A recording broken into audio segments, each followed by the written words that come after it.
Para avanzar en la comprensión crítica de los derechos humanos y su inserción histórica, debemos, al menos en la perspectiva que proponemos aquí,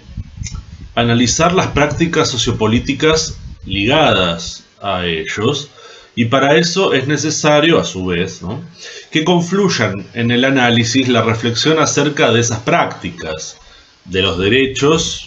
en sus categorías más generales, y de ciertos factores que cualquier indagación preliminar revela indispensables. La construcción de cierta comprensión mínima del vínculo entre los derechos humanos y las organizaciones estatales y los modos que tienen estas de establecer políticas de alcance general o protocolos operativos. Además de, los sistemas de procesamiento de conflictos, básicamente jurídicos, que habiliten el funcionamiento efectivo no solo de ciertas categorías axiológicas, sino también de las estructuras sociales existentes. Es un principio operativo de la sociología asumir que la continuidad de la vida social, por decirlo así, en sociedades complejas depende, básicamente de la existencia del Estado. O mejor dicho, que sin la existencia de una serie de organismos centrales que regulen conflictos, distribuyan esfuerzos sociales, habiliten mecanismos legitimados de resolución de conflictos, sería muy difícil pensar en sostener una sociedad compleja como las conocemos funcionando. Y el caso es que cualquiera sea la perspectiva que se tenga sobre el Estado en términos teóricos, en la práctica esta relación entre existencia del Estado y sociedades complejas es una regularidad absoluta. Hay algunos ejemplos en contrario, pero quizá no se puede hablar en realidad de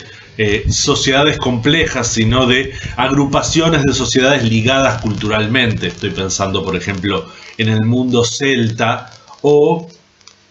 en algunas asociaciones americanas de poblaciones originarias, pero que en cualquier caso no alcanzaron en estos casos, tampoco el caso de las poblaciones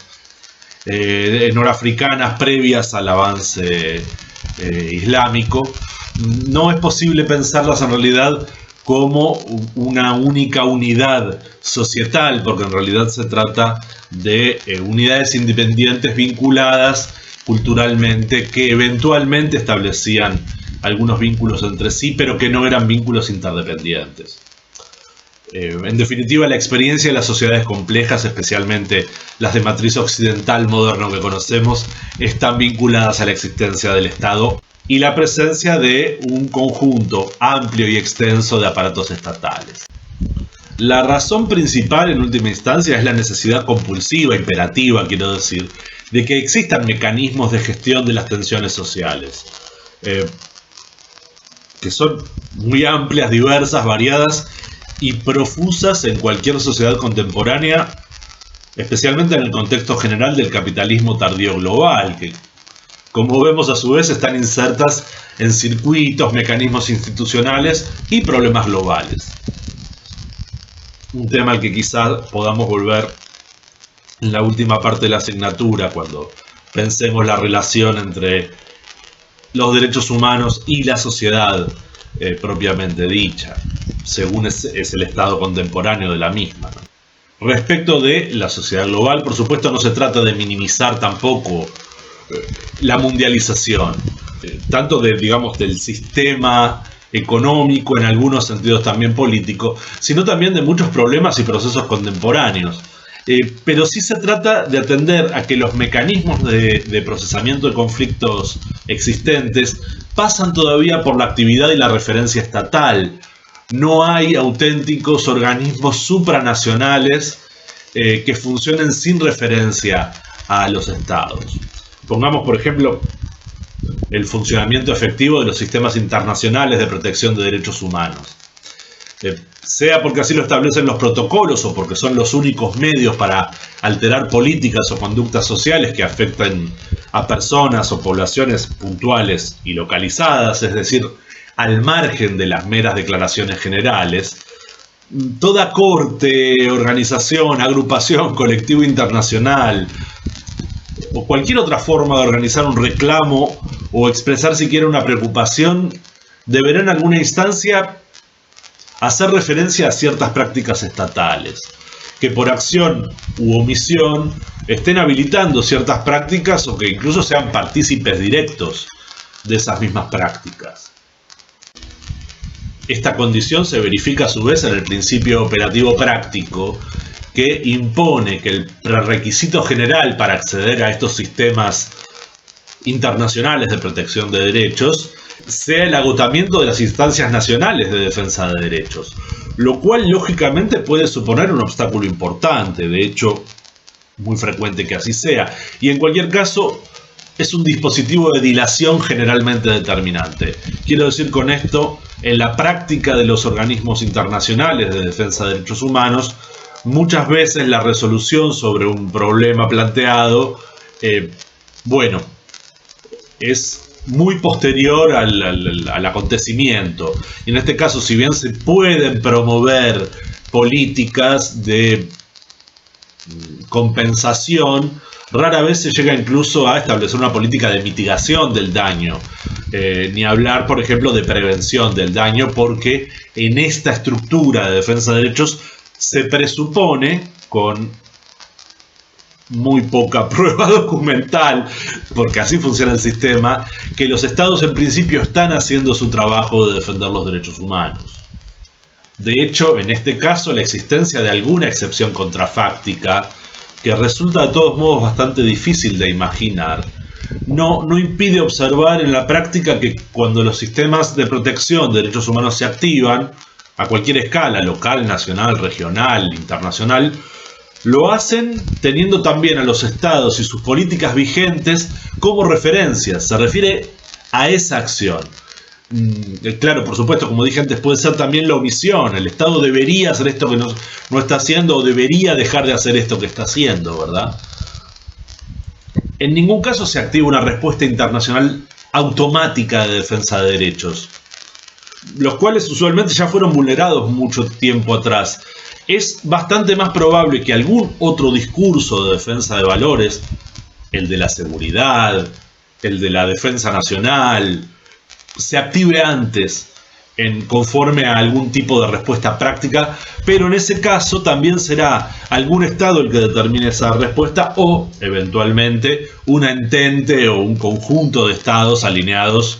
por ejemplo, bajo otro tipo de organismo. Estoy pensando, por ejemplo, en alguna respuesta político-militar que pueda dar la Organización de Estados Americanos, lo cual no significa que sea siempre positiva esa acción, o la Organización del Tratado del Atlántico Norte,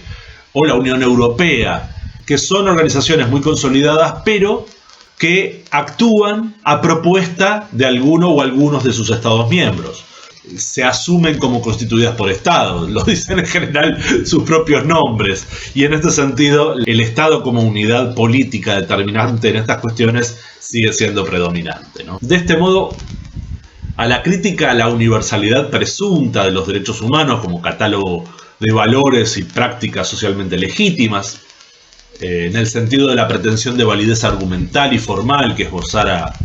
Habermas, se debe aproximar una interpretación a la relación que existe entre este catálogo y las prácticas sociales efectivas encarnadas, en principio, en el Estado, su agenda y sus políticas de alcance general. Este será generalmente el territorio de disputa por los intereses enfrentados, lo cual no quiere decir que no actúen y participen en otros campos de lo social. De hecho, regularmente así es. Pero estas organizaciones estatales, esta función de las prácticas socialmente legítimas o con pretensión de validez y de legitimidad, también van a tener al Estado como epicentro de la pretensión de resolución de conflictos. Van a querer que el Estado resuelva en su favor. En parte también porque ese ha sido el trabajo durante varios siglos de los Estados. Al tener el monopolio de la fuerza legítima, las sociedades han sido disciplinadas para, presentarse ante el Estado para que éste decida, en teoría, como tercero imparcial. Porque si no, al margen de territorios de lucha habilitados como legítimos, el caso más claro es el mercado, no habría posibilidad de mantener, bueno, la organización de la vida social, sobre todo considerando que se trata en general de sociedades con poderosas fuentes de conflicto interno, en lo laboral, en lo societal, en lo cultural. Bueno, hay un espectro muy amplio de conflictos yacentes en casi cualquier sociedad moderna contemporánea, habida cuenta, bueno, de su larga trayectoria en materia de tener conflictos y de su propia historicidad, que en alguna medida siempre va a encontrar un grado de conflictividad interna. Y en esta cuestión de la importancia del Estado, hay una cuestión fundamental que no puede omitirse. Tal como ocurre con los derechos humanos en sí, los estados también son entidades históricas. Presentan modos de organización y funcionamiento que no están determinados por el conjunto de valores universales que presuntamente constituyen la base de los acuerdos sociales que los integran. La perspectiva contractualista que subyace en muchos modos de organización basados, por ejemplo, en el constitucionalismo, entran en la categoría más bien de las ficciones jurídicas. Lo que hay en realidad es una evolución de factores sistémicos, de los cuales esos valores son, antes que una premisa, una expresión o una resolución de grandes conflictos y de relaciones de fuerza en un periodo de tiempo determinado. Y es una expresión que no tiene por qué coincidir con un catálogo particular de derechos, de garantías, de deberes, ni siquiera con una dimensión determinada de un cierto valor, dejando que algunas cuestiones se resuelvan en el devenir histórico a través de la acción política, de la acción jurídica. Si se observa con atención la praxis jurídico-política, ni siquiera son en todos los casos los valores auténticamente vinculantes para el establecimiento de protocolos y de políticas públicas. En ocasiones son tan técnicas y amplias que se pierde la premisa de los valores. Un área fundamental en este sentido es la serie de determinaciones que hacen a una política económica. Y en este sentido, claro, existe todo un entorno para el establecimiento de protocolos operativos y de políticas públicas, en el sentido de que se disponen acciones, recursos, institutos específicos, en el sentido de instituciones ligadas a organizaciones. Y la causa de esta aparente dislocación entre, bueno, las grandes declaraciones y la dimensión concreta del uso de los valores, con independencia de su modo de formulación, es que estos mismos valores en realidad no expresan utopías ni deseos generales que en un momento nos planteamos como personas o como sociedades, sino que los valores son expresiones de conflictos sociales históricos que están operativos. Es difícil de ver porque normalmente cada valor se presenta a sí mismo, si no como universal, al menos como parte del sentido común ampliamente admitido. Pero el mero hecho de que deba exponerse como valor supone que es la resolución lingüística de un conflicto. Como expresa en algún lugar Vincenzo Ferrari en La lucha por los derechos, la lucha por los derechos es la continua expresión de reclamos por el derecho, es decir, la expresión de un conflicto sociopolítico que termina por expresarse en un reclamo hacia el Estado en el sentido de buscar la consecución de un derecho. Precisamente porque el Estado es el gestor, pero también parte relevante muchas veces de esos mismos conflictos. Algo queda aquí, quizá, del viejo epígrafe marxista que decía que las sociedades no se plantean problemas para los cuales no tienen solución. Pero pensado un poco más pragmáticamente, podemos decir simplemente que los problemas para los que puede buscarse una solución sociopolítica y sociojurídica son aquellos que se expresan como conflictos para el poder público, especialmente frente a poderes legislativos y ejecutivos. Y cuando uso aquí la expresión socio como prefijo, lo hago precisamente por el alcance colectivo o general que puedan tener esos mismos conflictos. En general, los sistemas tienen mucha experiencia, están muy bien preparados para atender problemas derivados de conflictividades, no quiero decir menores, pero extendidas en el tejido social y que se expresan de manera puntual, vale decir, problemas que enfrentan a unas personas jurídicas con otra y no a grandes colectivos con las grandes figuras jurídicas que integran el aparato normativo. En este sentido, claro, el discurso de los derechos humanos es uno de los modos en que esta expresión se levanta para intentar ocupar un lugar en la agenda política y reclamar por un cambio en las políticas públicas, sea porque se las considere inadecuadas en relación al contenido del reclamo, insuficientes o llanamente inexistentes. Es un discurso, pero no el único. Insisto con esto porque en las últimas décadas además se ha visto un avance político importante, especialmente en grandes potencias, por decirlo así, de alternativas viables al discurso de los derechos humanos. No porque sean mejores, sino en muchas ocasiones simplemente porque tienen más tradición en una comunidad política particular, o simplemente porque están vinculados a intereses más poderosos.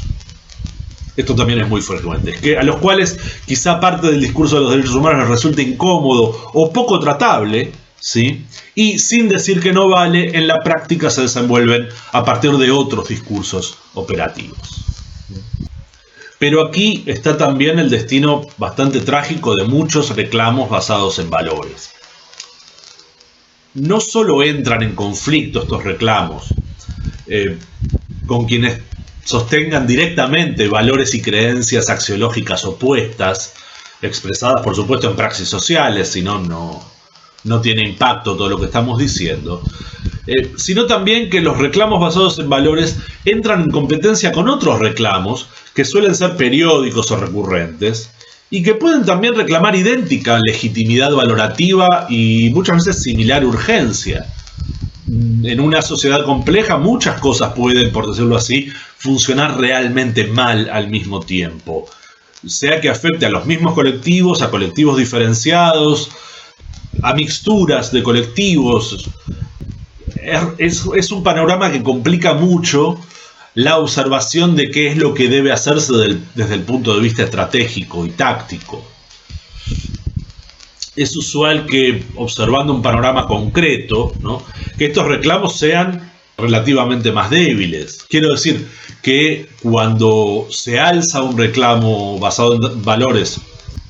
para imponer un nuevo derecho, para conseguir un nuevo derecho, para evitar simplemente un daño extendido en un colectivo, en una población, los otros reclamos igualmente legítimos sean relativamente más débiles o tengan menos presencia en la agenda política y social por una cuestión histórica o de inercia de los reclamos, o que los colectivos que los defienden tengan menor posibilidad o capacidad de organización. Esto también es muy frecuente, a veces se presenta un nuevo problema social frente a los cuales los colectivos afectados se sorprenden y no tienen respuesta, quizá porque tardan en manifestarse. Estoy pensando, por ejemplo, efectos nocivos de una nueva actividad económica. De hecho, una población puede considerar un beneficio una nueva producción en el área local y que a mediano o largo plazo se revele que eso trae unas consecuencias nocivas inesperadas, en cuyo caso está servida la función para que haya un conflicto interno incluso en las poblaciones afectadas. Porque incluso sin contar la oposición sociopolítica a cada uno de los reclamos que pueden existir y casi siempre existen intereses enfrentados, la propia estructura estatal preexistente puede no ser capaz de atenderlos en un momento dado, puede no tener los canales para siquiera comprenderlos, pueden atentar contra la propia estructura de las organizaciones estatales, y toda decisión tomada, incluso bien intencionada, va a ser en algún sentido injusta en este aspecto. Esta es una cuestión a la cual muchas veces hay que acostumbrarse cuando se trabaja en un área determinada de derechos humanos. Si uno mira a los grupos sociales compañeros que están luchando por otros reclamos, en ocasiones llega a ver que el éxito del reclamo propio supone quizá el retraso del éxito del reclamo que se hace en paralelo. Y esto también genera en ocasiones tensiones internas, por ejemplo, donde no está claro cuál es en realidad la acción política, coherente con los valores que se defienden. Y en ocasiones ahí hay una buena porción de trabajo académico, científico por hacer. Detectar qué es lo que tienen en común esos reclamos para poder establecer una estrategia común, o en todo caso intentar construir una estrategia de lucha común, porque los aparatos políticos que ya existen y que reúnen muchos reclamos en este sentido, que son los partidos políticos, normalmente no están en condiciones de trabajar con nuevos reclamos o con reclamos con los que tradicionalmente no hayan trabajado, o con reclamos, digámoslo un poco brutalmente, que le puedan acarrear pérdidas de votos, porque los partidos políticos contemporáneos, si algo tienen, es que tienden a lavar sus expresiones ideológico-políticas precisamente para mantenerse en un área de elegibilidad, para no expulsar potenciales electores, lo cual luego los convierte en presas fáciles para los grandes poderes que tienen una ideología y una orientación muy determinada, mucha capacidad de acción y una absoluta falta de escrúpulos para operar dentro de esos mismos partidos, mediante los medios de presión que tengan a su disposición. Que es algo que intentaremos ver en la tercera parte de esta materia, porque a todos los efectos prácticos resulta tan determinante como la propia estructura estatal, por lo menos en mi opinión. Además, no solo los intereses contrapuestos colisionan, haciendo indeciso y en ocasiones contraproducente el resultado de un reclamo. También ocurre que los intereses colectivos diversos pueden colisionar entre sí,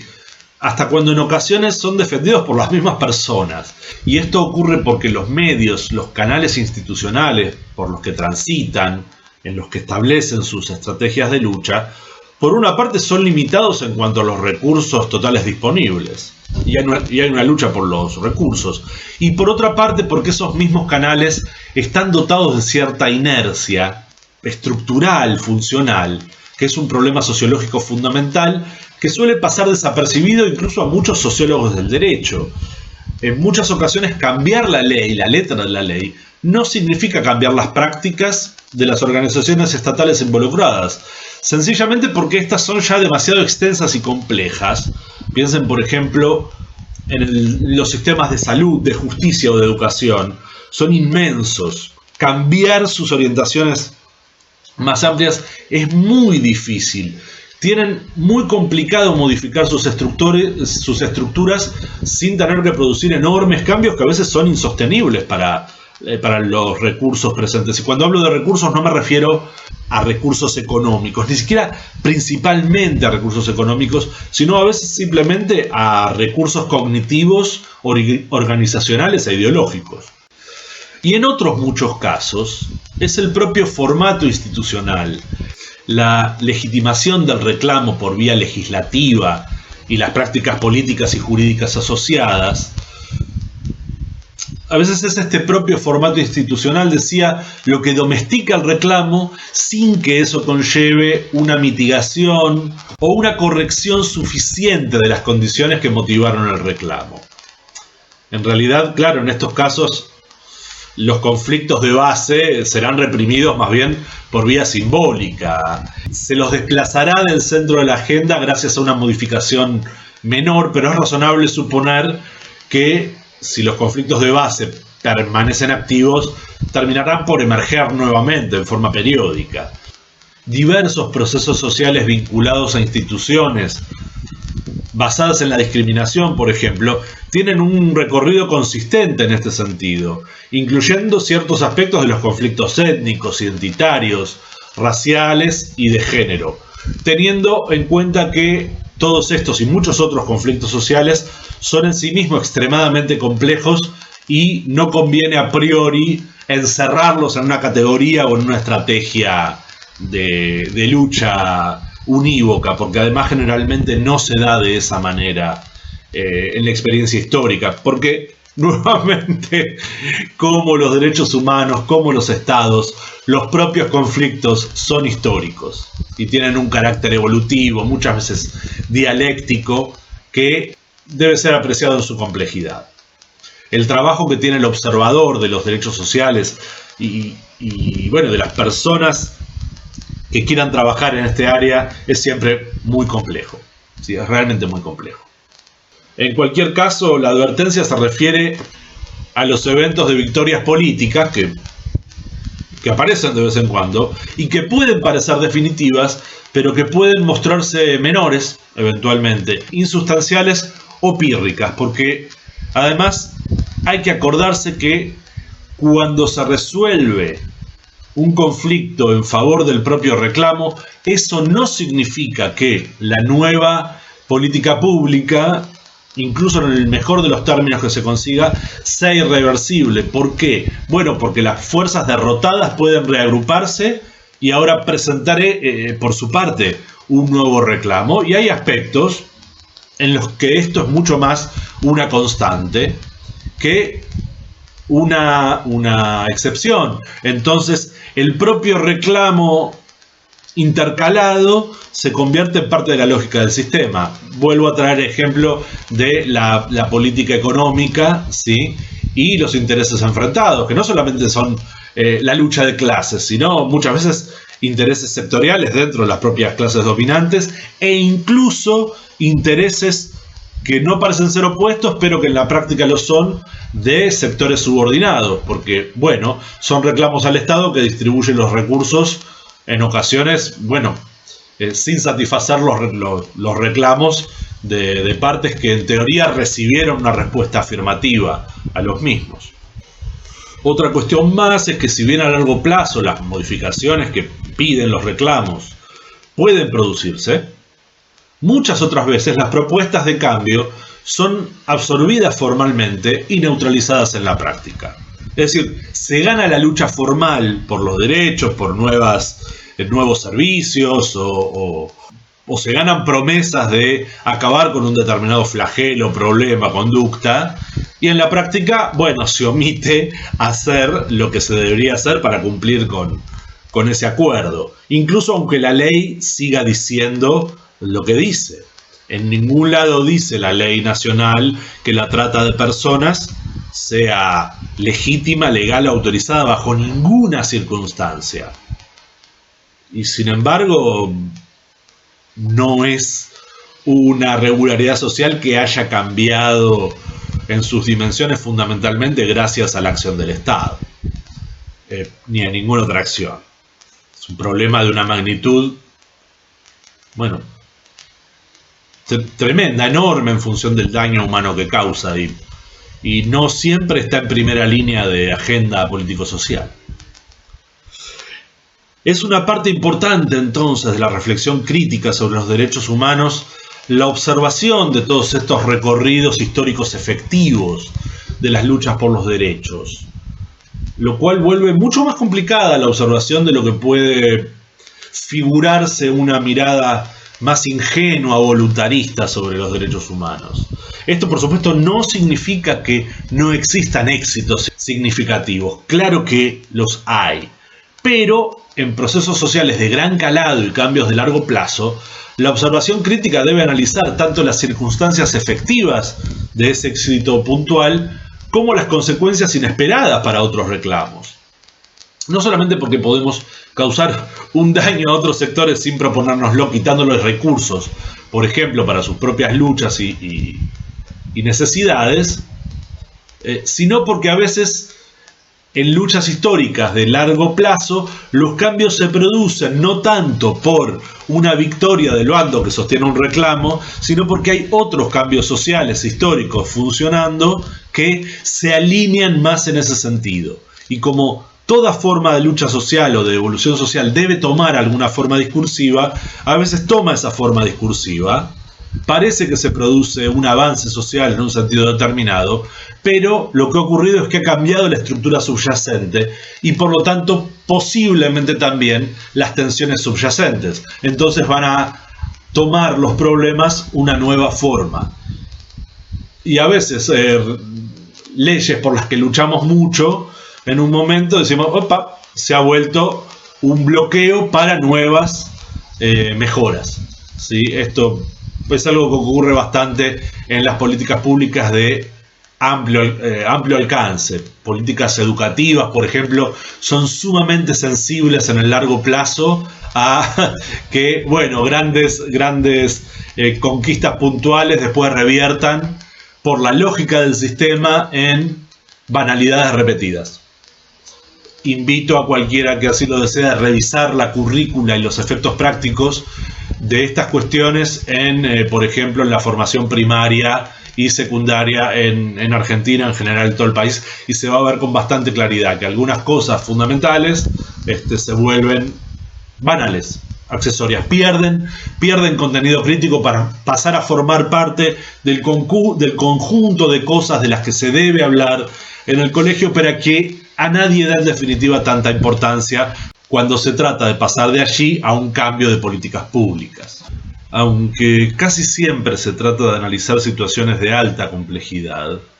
frecuentemente también hay un elemento que puede permitir al menos encauzar una observación preliminar, que es el seguimiento de la lucha por la obtención de recursos y la asignación de presupuestos para el desarrollo de las políticas. En este sentido,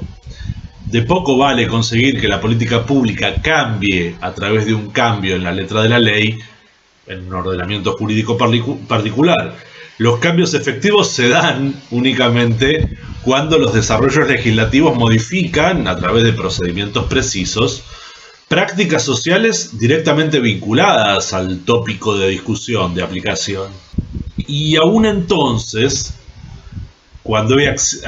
hay asignada una cantidad de recursos y hay diseñados unos procedimientos operativos, es necesario verificar que los cambios sean,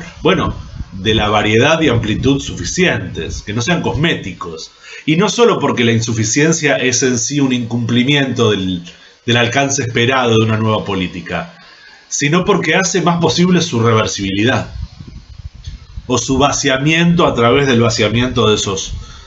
recursos o falta de mecanismos procedimentales que le den cuerpo social efectivo.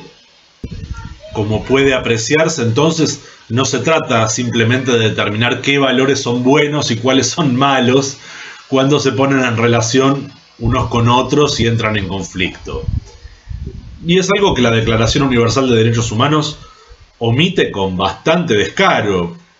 el hecho de que existan los conflictos y que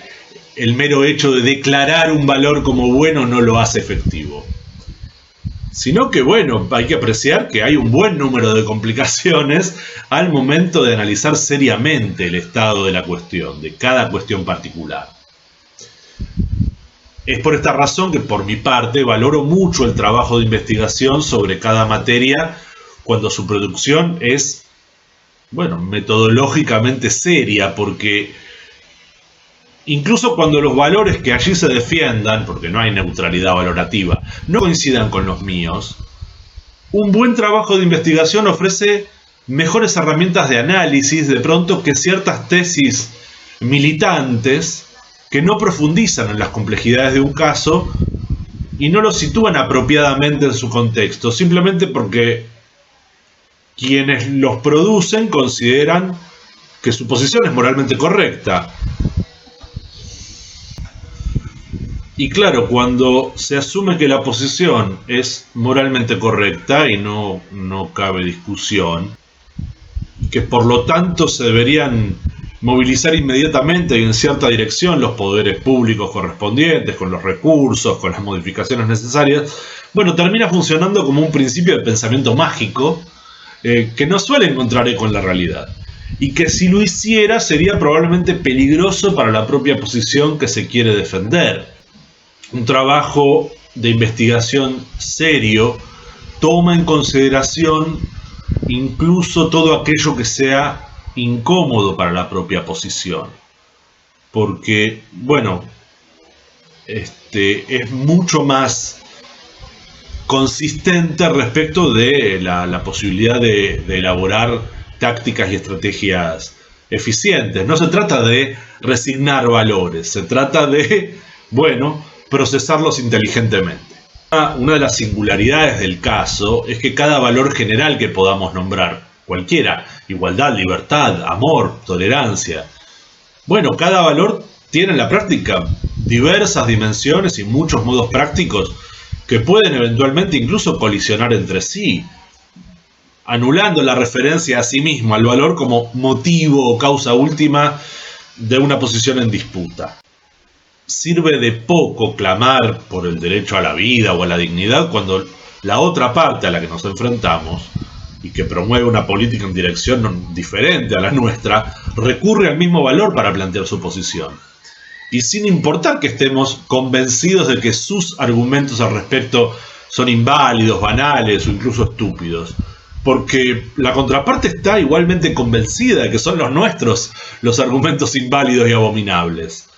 Y la relación de fuerzas no siempre pasa por la razón última. En ciertos espacios puede darse que sí venza el mejor argumento, pero eso también es algo que debe ser observado en cada caso concreto, a ver si es cierto que están venciendo los mejores argumentos o se están oponiendo prejuicios cuya fuerza última está, por ejemplo, en el número y no necesariamente en la razón. Incluso cuando gana el bando que creemos que está en lo correcto. Y no es que el bando al que creemos incorrecto o equivocado necesariamente esté ocultando con hipocresía sus prácticas, aunque claro que también puede ser el caso. Pero bueno, pueden darse mixturas en ambos campos también. Normalmente estamos hablando de problemas que movilizan a,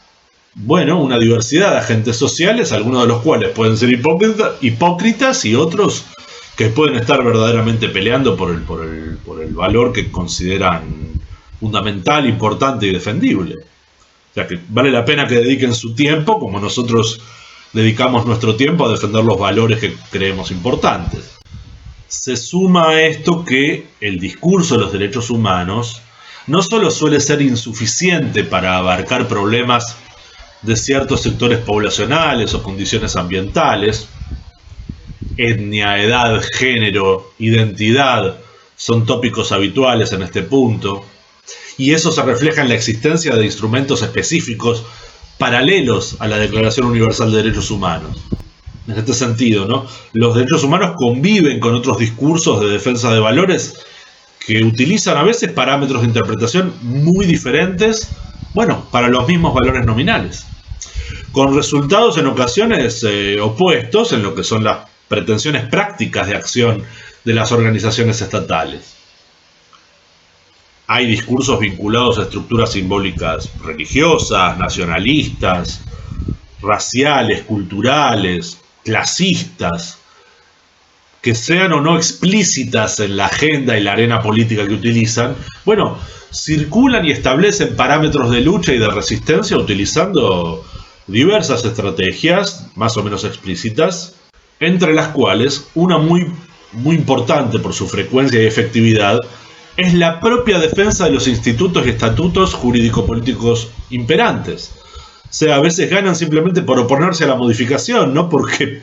se llegue a un punto en que se tengan argumentos.